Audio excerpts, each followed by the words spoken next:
You say, I'm going to find the way or I'm going to make the way. What is it that's going to truly fulfill you? Getting things is not going to make you happy. You want clients for life, not just customers. They want you to supply them more information. He never thought through an exit strategy and he got almost nothing for it. There's a resource that people believe is missing. But failure comes from all the little things. Activity without high levels of purpose is the drain of your fortune. So use your body and your voice. He's an American motivational speaker, personal finance instructor, and self-help author. He became well known from his infomercials and self-help books. In 2013, Forbes estimated his net worth to be $480 million. He's Tony Robbins, and here are his top 10 rules for success. Ultimately, if you're going to have lasting change in anything, you're really talking about just raising your standards. I always tell people, if you want to know how to change your life, I give it to you in 3 words, boring as it sounds: raise your standards. And what does that mean? Corny as it sounds. Raise your standards. Oh, thank you for the breakthrough thought, Tony. I'm glad I wasted my time watching this little email with you. But think about it. Lasting change is different than a goal. You don't always get your goals, but you always get your standards. Maybe it'll help you is to think about it this way. I try to explain standards to people with a different set of words. Think of it as everybody in life gets their musts. They don't get their shoulds. Like, think about it. Most people have a list of shoulds, don't they? Don't you have a list of the shoulds, things you should do, you should follow through on? I should lose some weight, I should work out more, I should make more calls, I should respond more rapidly to my email, whatever, you know? I should get into the office earlier, I should be, more confident. Whatever your should list is, people love to have their should list be met, but it's kind of like New Year's resolutions. If it does, it's really exciting, but if it doesn't, which is most of the time, it's a little disappointing, but you kind of know it's not going to happen. But when you decide something is a must for you, an absolute must, when you cut off any possible, you say, I'm going to find the way or I'm going to make the way. Human beings, when they resolve things, when they make a real resolution inside themselves, which is they raise the standard and they make it a must, they find the way. Think about it in your own life. Haven't you had some area of your life where you raise your standard and your life has never been the same? Maybe at one time in your life you smoked cigarettes, or you did something and you did it for years and you kept trying to change it and kept telling yourself I should. And then one day something happened. Something just clicked you over. Something took you over that kind of tipping point. And inside yourself you said no more. And it was a very, very different experience, wasn't it? Something inside of you shifted, and what was a should became a must, and you've never gone back. Is there an area like that in your life you can think of? Again, did you ever smoke cigarettes? Did you ever eat a certain way, drink a certain form of alcohol, and then finally say no more, and you just don't go back? And notice this, it doesn't really take any willpower anymore. Because somewhere when we make this click, when we make something a must, we attach ourselves to it. It becomes part of our identity. And one thing I've learned in the last, 33 years of working with people from now over 100 countries, 4 million people, is human beings absolutely follow through on who they believe they are. If you said to me, well, I'm really going to work hard to stop smoking, but I've been a smoker my whole life and I am a smoker, I know your days are numbered. You're going to be back smoking cigarettes again, because we all act consistent with who we believe we are. I tell people the strongest force in the whole human personality is this need to stay consistent with how we define ourselves. If you define yourself as somebody who is really conservative, you're not going to be crazy and act nuts unless you're really drunk or something, and then you can say it's the alcohol. When it's really just you finally getting permission to be yourself, the alcohol is your excuse. If you're a really crazy person, you act crazy, outrageous, playful. You don't act conservative because that's not who you are. Very often people say, well, I can't do that. I'm not that kind of person. And I always say to people, really, when did you define yourself? Really, how many years ago did you come up with what you could and couldn't do in your life? How many years ago? Most people, if they really look at how they're living their life today, it's based on a set of standards, a set of beliefs that they made choices about 10, 20, 30 or more years ago. Very often we made decisions in our youth or very young about what to believe, about what we were capable of, about who we are as a person, and that becomes the glass ceiling, if you will, that controls us. There's a corny metaphor, but it's true. I remember one time I was with my family at the circus, and there was a person there, and they had this big, giant elephant. And you look at this elephant, and they take this little rope, put it around the elephant's neck, and they drive this stake into the ground. And I mean, you look at this and you know that elephant could rip down the entire tent with almost no effort. And yet the elephant doesn't struggle, doesn't try. Why? Because the elephant's conditioned. And they take that elephant and condition the elephant when it's a baby elephant. That's how they train them. When it's a little baby elephant and it doesn't have the power yet, they put a big rope around it and they drive this huge stake in the ground, and the elephant fights and fights and fights. And one day, finally, that elephant decides, I'm not capable of pulling this out. And once that becomes the definition of an identity of anyone, an elephant in this case, they don't even try anymore. It's just who I am, that's how it is, that's just the way it is in my life. I'd like to ask you to take a look at any place you've got a limitation and ask yourself, when did I decide to accept that limitation? And you may not even see it as a limitation, you might see it as just that's who I am. But so often in our lives, we've adapted to be a certain way so that we don't fail or so that people will like us or respect us, but it's not necessarily who we are. Joy comes when you're spontaneous. It's really hard to be truly happy when you're not being yourself. And most of us have no clue who we are. And so a big part of my work, if you've ever been to an event, you know, is to get people to do things spontaneously without thinking, because that's when the real you shows up. That's when the energy comes alive. And when you do that, when you start to connect to your true nature, suddenly there's energy available for you to set a higher standard for what you want in your life. That's what this is really all about. And when I talk about standards, when I talk about, shoulds versus musts, think about your own life. I know there have been areas in your life where some point in time you just shifted and you raised the standard and your life changed. Because whatever people have their identity attached to, they live. We live who we believe we are. That's just how it works. It's just kind of like, I'll give you an example. Look at your physical body. Your physical body today is an absolute reflection of only one thing, not your goals, not your desires, but your standards. The identity you have for yourself. If your standard is you're an athlete, then there's a certain amount of strength, a muscle tone, and energy that's available in your body on a regular basis because that's who you are. And so you do whatever's necessary to maintain that identity. Again, the strongest force in the human personality is this need to stay consistent with how we define ourselves. Because if you don't know who you are, you wouldn't know how to act. Once you lock in on that identity, your brain finds a way to keep you there. If you say, man, I'm overweight, I've always been overweight, I'm big boned, and that's the story you've got, then you're gonna always find a way to get back there. That's your settling point. That's your identity. That's where things lock in. If you see somebody who's in really great shape, you ask them, do you work out? You know the answer. Yes, how often? And they'll tell you 3 times, 4 times, 5 times a week, whatever. In a seminar, I'll ask people, who here works out at least 5 days a week? And I'm stand up. And you look around that room and you know that they work out 5 times a week because you can see their body. You don't just get a result without some kind of action, without some form of ritual. Ritual meaning actions you do consistently. Now, do you think those people that are out there working out 5 days a week, do they have more time than you do? Or I have, or anybody else? Of course not. Is their life less busy? Of course not. It's just a must for them. They must work out that way, and they've made that turn and their life's changed. So I'm not saying you have to work out 5 days a week. I'm just saying whatever you really want, wants don't get met consistently. Standards do. Whatever you identify, this is who I am. And so it's not so much about changing your identity as there's expanding it. Deciding that, instead of your goals to lose 10 pounds, which is not compelling, what if your vision was to get back to my fighting weight? This year, this month, this next 90 days, I'm going to transform my body. I'm going to take on a new challenge. I'm going to find some technique or strategy, there's a million of them, that can reframe myself where I want to feel younger, stronger, more vibrant than ever before. Here's my reasons. Because I want the energy to really make my life work. Because it's tough out there and I want to be stronger than I've ever been before. I want to go in front of the mirror and if I'm naked, not, want to laugh. I want to look there and take a good look and go, yeah, I'm proud of whatever I see there.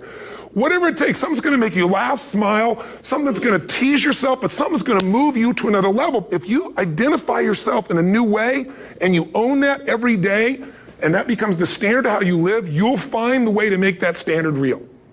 Money's the same way. Think about it. It doesn't matter what's happening, quote unquote, in the marketplace. People that make money find a way to make money no matter what, don't they? I mean, most people's standard is to pay their bills. So that's what most people find a way to do, even when economic times get tough. Most people, if that's their absolute standard, they find a way.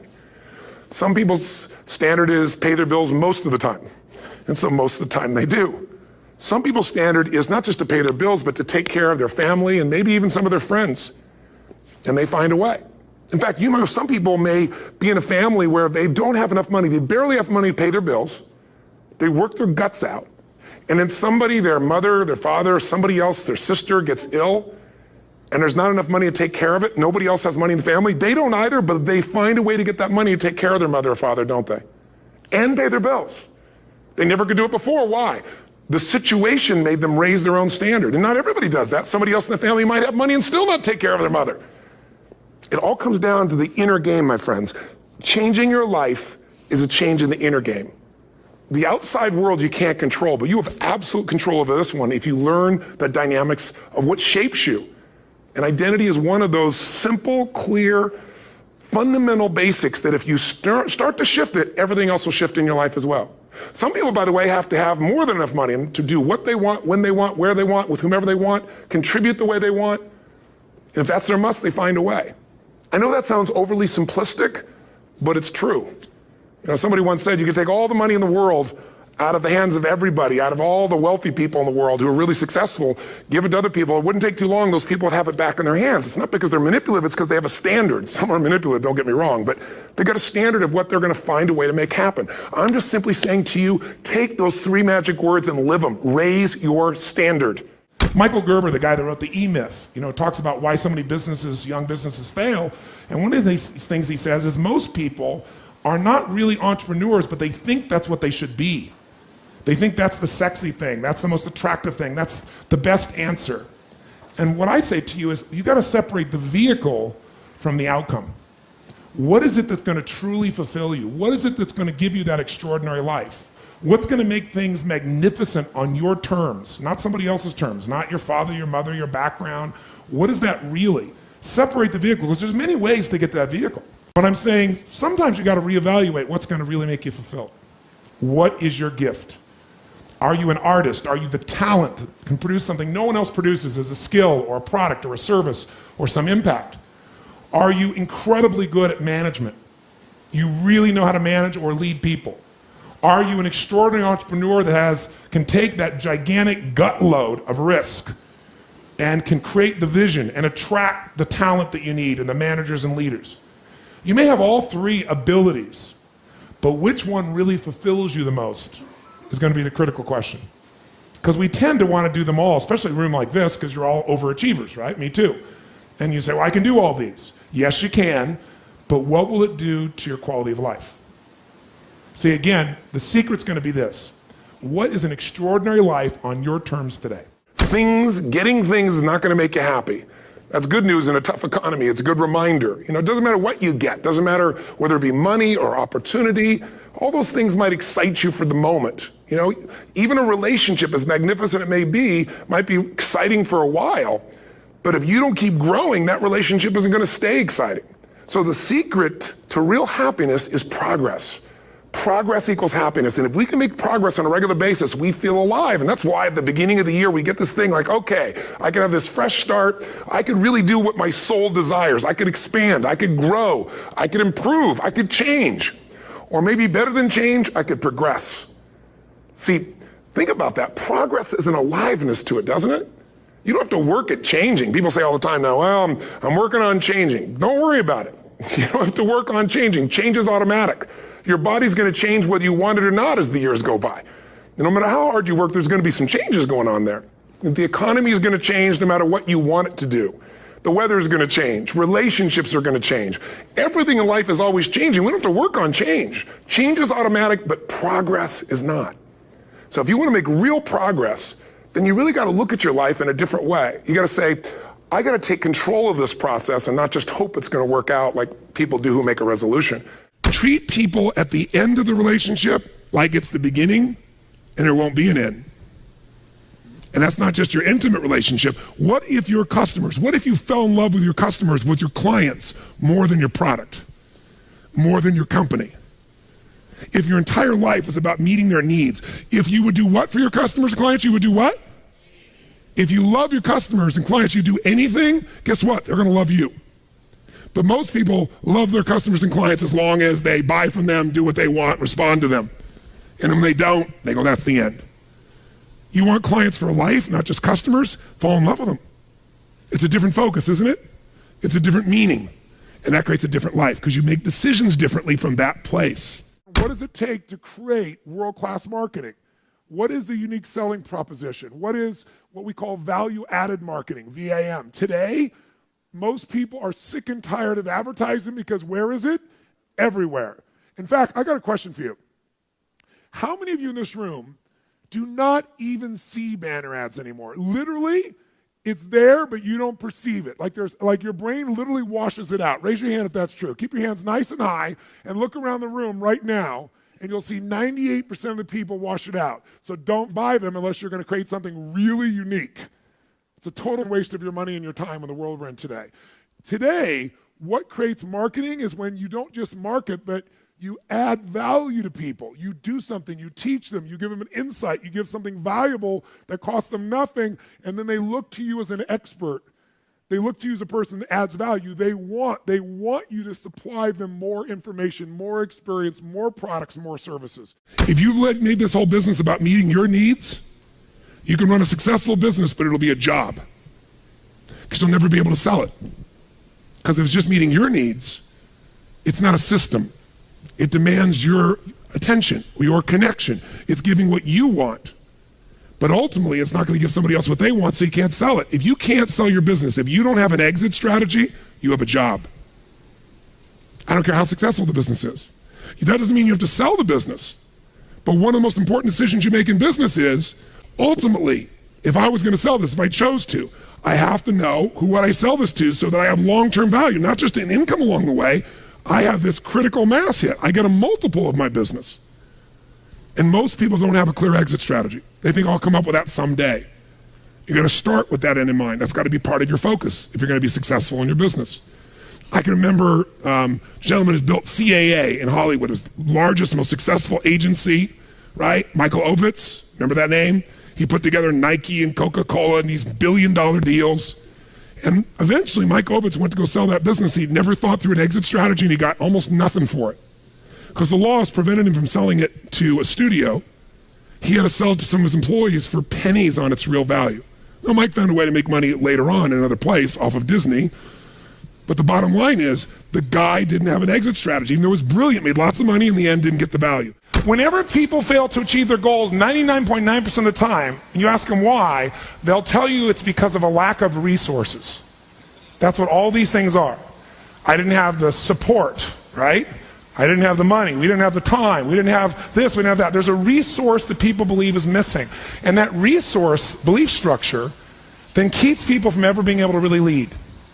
Because what leaders do is they find a way to maximize whatever resources they have, as little as they may be, and they don't believe in limited resources. I'll give you an example. Let's take a business example to start with. In 1974, a guy named Sam Walton had built his little company up. He came up with an idea. He started with $20,000 in, I think, 1962, if I remember right. But by 1974, within 12 years, he had 78 stores. And you know how he did it? In the middle of the night, he'd drive across the border and he'd go and study other people's stores. He'd buy everything the cheapest he could in the middle of the night. He'd go to other people's stores. Whatever was working, he figured out. Success leaves clues. He came back and did it in his store. Whatever was working in any store, in any competitor, anywhere he could do it, he did it. So he figured out how to maximize the little resources he had, his 20,000, built 78 stores, and if you read any of the people following him, the company had gone public in that year, they were all saying, this is it. He's maximized his resources. I mean, he only has so much money. There's only so many cities that are going to appeal to this discounting mentality, right? This is it. This is all he can do. And the word on Wall Street was sell. Now, what's interesting is at that time, you look at Sears and Kmart, and they were gargantuan companies, weren't they? 20, 30, 40, 50 times, 100 times his size or more, probably. And at that time, they were the leaders, and they knew what's going to happen. But did things change, yes or no? Did he suddenly get mass amounts of capital? No. Here's what they didn't understand. Sam Walton now, or the Walton organization, Walmart, is the most successful retailing operation on earth. And when you talk about Bill Gates being the richest man in the world, that's only true because Sam's fortune is divided up amongst a bunch of different family members. You put them together, they dwarf Bill Gates. Sam Walton did this. How did he do it? What people underestimated is that this guy could go to 4,400 stores, do 250 billion. Where's Kmart today? And they've been shrinking. All of them have been shrinking. And he's the dominant force on earth. Here's the thing he understood. Resources are interesting, but the ultimate resources are the feelings of emotion that make you resourceful. Think of it this way. Resourcefulness is the ultimate resource. What do I mean? What are the emotions that make all this possible? What's the fuel that takes an idea from being in your head where you intellectually know what to do? How many have had an idea, for example, was a great idea, you're excited about it, and then you didn't do anything. One day, there you saw it on the shelf, you saw it somewhere else, someone stole your idea. How many have had this happen? Say, I. The only difference between you and that person was not that they had more resources, they were more resourceful. Success and failure are not giant events. They don't just show up. You don't just suddenly become successful or suddenly have this cataclysmic event that makes you fail. It may look that way, but failure comes from all the little things. It's failure to make the call. It's failure to check the books. It's failure to say, I'm sorry. It's failure to push yourself to do things physically that you don't want to do. And all those little failures day after day come together until one day some cataclysmic event happens and you blame that. That event happened because you missed all the little stuff. Do you agree with me? And success, by the way, is not some overnight event. It's all these little things. Success is having a vision. Success is making it compelling. Success is really seeing it and feeling it every day with strong enough reasons. Success is feeling the sense that I'm here to grow and I'm here to give something to the world more than just myself. All the little stuff. That's where success comes from. In business, it comes from delivering more than anybody could imagine. All those little things add up. People go, wow, that's who I want to do business with. It's true in any area of your life. Leverage is critical. You know how I get so much done? Because I don't just get it done. I know the outcome, I know the purpose, and I look for leverage. Leverage is different than delegation. What's the problem with delegation? Delegation is you have all that needs to be done, so you give it to someone else, and you tell them what needs to be done, and when they don't do it, you're pissed off.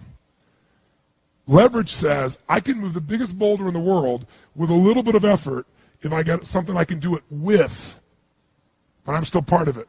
So leverage is, if I'm going to leverage something here with Tom, I'm going to make sure Tom understands the what? The outcome. I want to make sure Tom understands the purpose, the why, and the action. But I might say to Tom, if you can get this done without this action or better action, go for it, baby. And I want to talk to you on this date, and we got to promise and we're going to check in before it's needed. So there's no surprises. And if you're having problems, Tom, come back to me because we're partners on this. That I call leverage. And you know what I do when I have no time? There is time. I just got to leverage it. Now you say, I have no one to leverage it to. You know, Shane over here, right? I got all the stuff he wants to do. He can't leverage it. But Shane's answer was, hire somebody. Then he thinks about what it's going to take and goes, $125,000. I can't do that now. He's getting caught up in one way to get the outcome. Leverage. He goes through his list and goes, what if I got someone to do 20% of this stuff? I could spend 20 grand to get that much freedom. I could pay for it times 10. And if I'm really productive, my productivity should enhance the world, not only my clients and customers, but it should provide jobs for other people. And if there's anything you hate to do, it's because you're either ineffective at it or you don't think it's very important, but it is urgent. So you need to hire somebody for those things. And ideally, somebody who loves that job. You're never going to grow when your time is eaten up for activities that aren't that important. Activity without high levels of purpose is the drain of your fortune. Do it now. If you can't get it all now, do a part of it now. Leverage is power. Leverage is ultimate power. Here's what I've created for my life, and anyone I know has succeeded. I'm a 17-year-old kid from Azusa, California, with no real education other than self-education, with no background, with parents that did their best, all of them,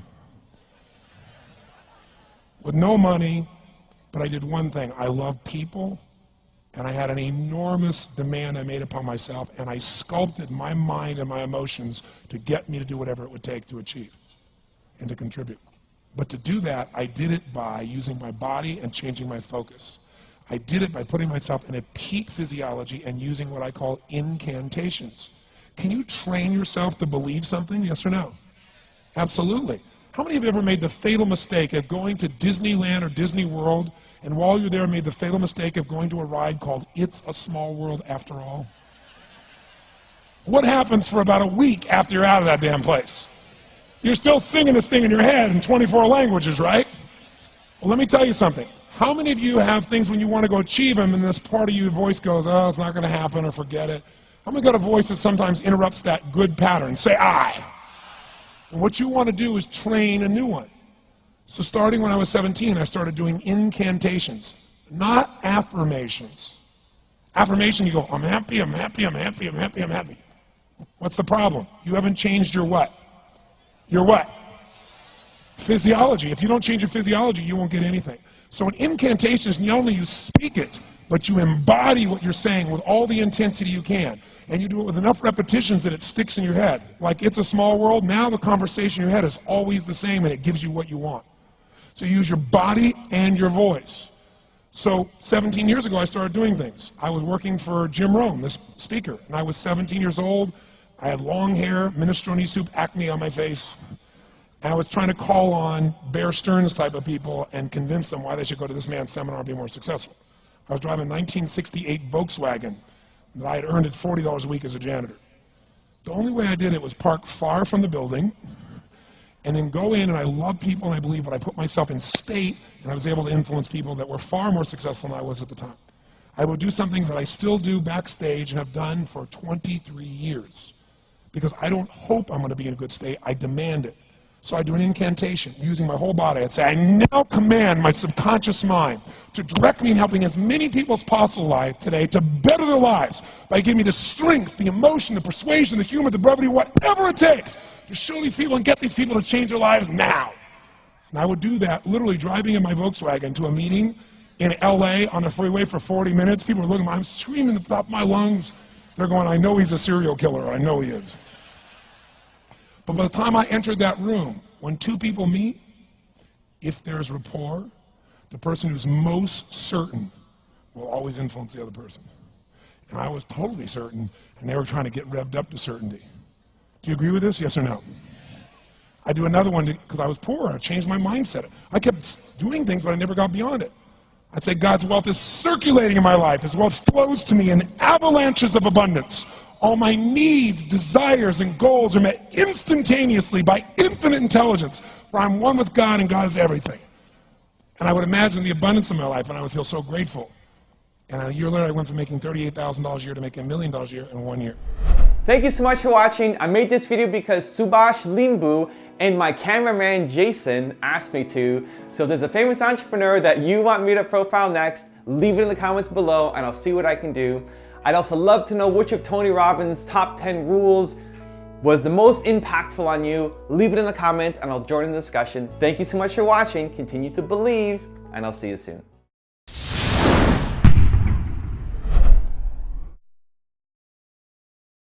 There's a man named Ken Blanchard who wrote those books called the 1 Minute Manager books. And he said something very early in my life. He said, Tony, a business will always consume whatever's available. And he said, I see you're coming out with your first book. I was 24, it was Unlimited Power. And he goes, you're coming out with this book, I think it's gonna be a big success. Do not put that money in your business. Take that money and put it into a separate investment account that nobody else touches. He said, I'm telling you, the business will get all the benefit of all the media, of all the things that come to it, but the actual dollars of that should stay out. He said the same thing when I had an infomercial. He said, take that money and put it aside. Well, it was some of the best advice I'd ever gotten in my entire life because I put it aside, and there were times that money was needed. But I was like putting it in a chapel. It was like putting it where it was sacred money and it was not going to be touched. If someone came along and said, you have no money for your business, but guess what? Obama just raised the taxes 20% more for your business, you'd scream, you'd yell, you'd be upset, and you'd pay it. So why not put your family first? Why not have a portion of what you own, or what you earn, I should say, for yours to keep? It doesn't go to Kate Spade, it doesn't go to Wall Street, it goes to your family. And the way you do that is you tax yourself. It's a wealth tax. You go, that's my freedom fund, and that comes off the top, and the secret is automated so you don't see it. That's really the most important. Very often you're getting what you're asking for, you're just not aware of how general you're asking. Clarity is power. The more clear you are about exactly what it is you want, the more your brain knows how to get there. Your brain is a servo mechanism. It's like a bomb. Those bombs, those missiles, they have a servo mechanism. So if the target moves, it knows what the target is, it follows it. Your brain, when you condition it, knows exactly what to go for and it'll find a way to get there. Did you ever buy a certain outfit or a certain car and suddenly see that car outfit everywhere? How many of you have had that experience? Say, aye. How come that car outfit's everywhere? It always was everywhere, but now you notice it. And the reason is because there's a part of your brain called the reticular activating system, the RAS. That part of your brain determines what you notice and what you don't notice. Your brain spends most of its time trying to make sure you don't notice because you'll go crazy if you notice everything. But when you decide what's most important to you, your brain goes after it. Everyone I know who's successful builds what I call an RPM plan. An RPM is built on the metaphor that the way to get from where you are to where do you want to go to the fastest is you got to build power, like in a car, RPMs. And the R stands for they know the result they're after. They know what they want precisely. If you don't know exactly what you want or you let yourself get beyond that into something general, you're not going to achieve it. Clarity is power. You got to know the specific result you're after. What do you want? If you can't answer that question right now in your personal life, in your body, in your relationships, in your finances, in your spirituality, then you're not going to be as fulfilled as you want to be. Here's my assignment for if you want one. If you want to go from conversation to some action, here's a simple thing to do. What's an area of your life right now that you really want to improve? What's an area that's important to improve? If your body's great, how about your career? If career's great, how about your relationships? Intimate one especially, or your kids, or your relationship with your creator, your spiritual side of your life. Or is it your finances? Figure an area that really matters. Decide on that area. Number one, write down what your life is like in that area right now as specifically as possible. So you might say, well, I'm 13.5 pounds overweight, whatever the weight is, whatever the situation is, or my body fat's like this, or I wake up exhausted in the morning, and you write the truth of where you are right now. So you're real clear. Or I'm not in a relationship. I say I want a relationship, but I'm not in one, and I don't seem to find them. All the good ones seem to be gone is my belief. And I really do want one, but I don't have it. Whatever your definition. Or I'm in a relationship, and God, I wish I wasn't in a relationship. I'm planning my escape. Wherever you are. Or I have a wonderful relationship. We love each other, but there just isn't enough passion. Just write the truth of where you are. The area you want to change, but write how it is.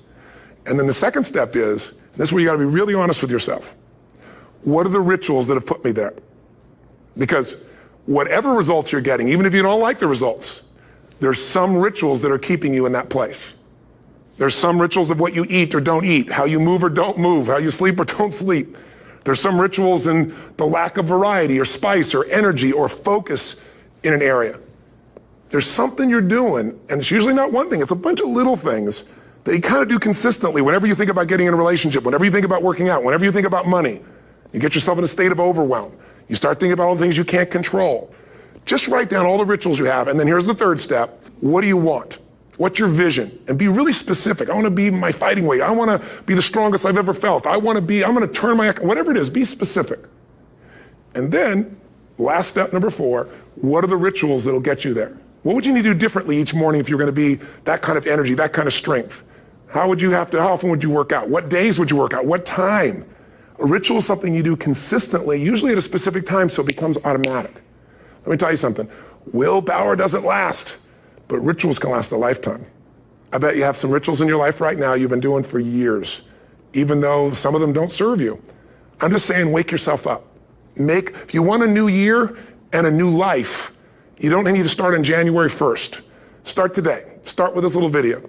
And just begin to see what happens and see how easy it is to just do a few little rituals. Don't do them all, just do 2 or 3 new things. And you know what happens? You'll get momentum. Because once you discipline yourself in one area of your life, you feel yourself doing it in other areas as well. And I always say something that my original teacher taught me. I always remind people, there's always 2 pains in life. There's the pain of discipline, or there's the pain of regret. And discipline weighs ounces, as my friend Jim Rohn taught me. Regret weighs tons. You don't want to have regret. So right now, what do you want to change? What's it really like? What are the rituals that got you there? That'll take a little homework. If you're not sure, ask the people around you. They'll tell you what your rituals are. What do I really want in depth? What are the rituals that'll get me there? And then get yourself to start a few of those actions and lock them in place.